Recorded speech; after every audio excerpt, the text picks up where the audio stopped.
काली रात। ये कहानी एक छोटे से गांव की है जहां लोग रात का वक्त बहुत एहतियात से गुजारते थे। गांव के बाहर एक पुरानी हवेली थी जिसे कोई भी करीब जाने की जरात नहीं करता था।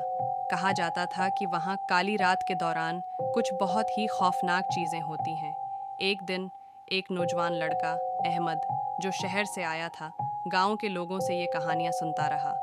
वो बेहद तजस्सुस में मुब्तला था और फैसला किया कि वो काली रात को खुद देखेगा। रात का वक्त आया और अहमद ने हवेली की तरफ जाने का इरादा किया। गांव के बुजुर्गों ने उसे रोका और बताया, उस रात को कभी भी बाहर मत निकलो।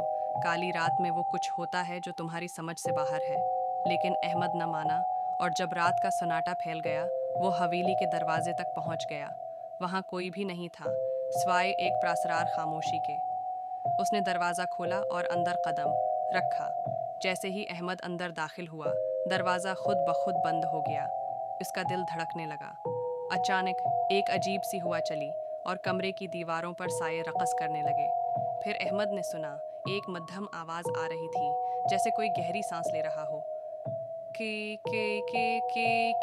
के ये आवाज़ बार बार आ रही थी। वो डरा हुआ आगे बढ़ा और कमरे की एक कोने में एक पुराना आईना नजर आया। जैसे ही अहमद ने आईने में देखा, उसकी आंखों के सामने एक खून आलूद चेहरा अभरा जो उसे घूर रहा था।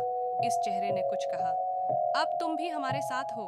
अहमद की सांस रुक गई और उसने पीछे मुड़कर दरवाज़ा खोलने की कोशिश की, लेकिन दरवाज़ा हल भी नहीं रहा था। आईने में चेहरा मजीद करीब आ रहा था और अहमद के जिस्म में खौफ की लहर दौड़ गई।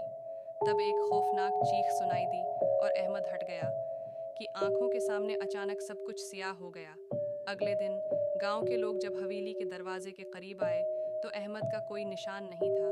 सिर्फ वो आवाज़ जो रात भर सुनाई दी थी, अब भी सुनाई देती थी, अब तुम भी हमारे साथ हो। गांव के लोग जान गए थे कि काली रात में क्या होता है।